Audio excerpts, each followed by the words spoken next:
बिस्मिल्लाहिर्रहमानिर्रहीम। अस्सलाम वालेकुम। कैसे हैं आप सब। आज मैं बनाऊंगी बहुत ही मज़े का नाश्ता भी कह सकते हैं और उसे दोपहर में भी खा सकते हैं सर्दियों की। ये है जी बेसन की रोटी। इसके लिए बेसन लिया है मैंने 1 प्याली और आधी प्याली लिया है मैंने आटा, थोड़ा सा सूखा धनिया और इस नमक आप अपने टेस्ट के हिसाब से, सुरख मिर्च 1 चम्मच, हरा धनिया थोड़ा सा चाहिए मुझे कटा हुआ, और हरी मिर्च 1 अदद ली है मैंने, छोटी सी 1 छोटी प्याज लिया, उसे मैंने चॉप कर लिया। बनाना शुरू करूँगी। सबसे पहले मैं बेसन जो उनसे मैंने पहले से छान के रखा हुआ है ये डालूँगी एक बाउल में, और अब इसमें शामिल करूँगी ये मैं आटा और नमक, थोड़ा सा पिसी हुई लाल मिर्च और सूखा धनिया जो सा है, इसे मैं हाथ के ऊपर मसल के, इससे ये होगा कि इसकी खुशबू ज़रा और अच्छी हो जाएगी। और प्याज, चॉप की हुई हरा धनिया,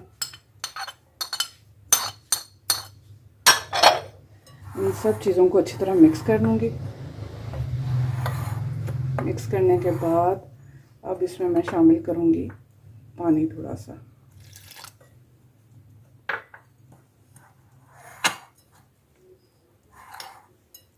इसका एक बैटर सा तैयार कर लेना मैंने।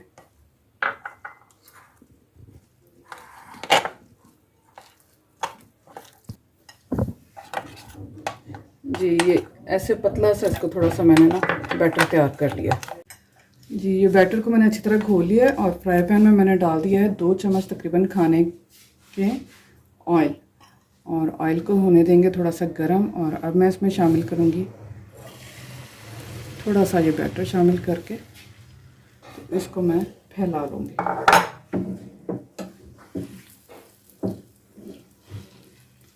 ताकि ये अच्छी सी हमारी एक रोटी तैयार हो जाए।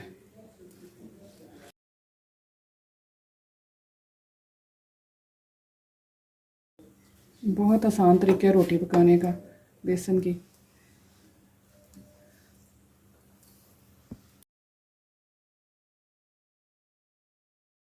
एक साइड से पक चुकी है, अब इसकी मैं साइड चेंज करूँगी।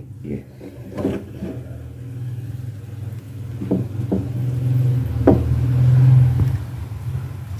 गैस। जी व्यूअर्स देखें, बहुत ही ज़बरदस्त रोटी हो चुकी है तैयार। इसे हल्के हाथ से ऐसे प्रेस कर लेंगे ताकि दोनों तरफ अच्छे से ये ब्राउन फूल बन जाए। ये शुगर के पेशेंट के लिए बहुत ही फ़ायदेमंद है। सुबह नाश्ता इसका करें सर्दियों में, गर्मियों में नहीं, क्योंकि गर्मियों में पानी ज़्यादा पिया जाता है, फिर ये हैवी हो जाता है ना। इसके साथ चाय ले लें या दूध ले लें या दही के साथ भी जो से ना इसे खा सकते हैं।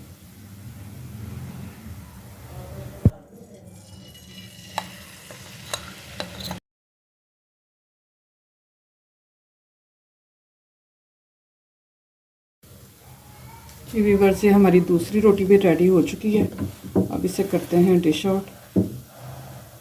इसे हल्का सा प्रेस करेंगे, हल्की आंच पे बिल्कुल पकाना है ताकि ये जले ना और अंदर तक जो सी पक जाए।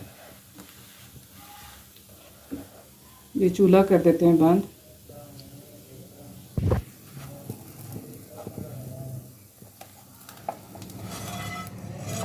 ये देखिए साइज भी बिल्कुल ठीक है और टूटी भी नहीं है हमारी रोटी। जी बहुत ही मज़े की हमारी जो सी बेसन की रोटी रेडी हो चुकी है। उम्मीद है हमारी आज की रेसिपी आपको अच्छी लगेगी। अपना बहुत सा ख्याल रखें, दुआओं में याद रखें। ओके, अल्लाह हाफ़िज़।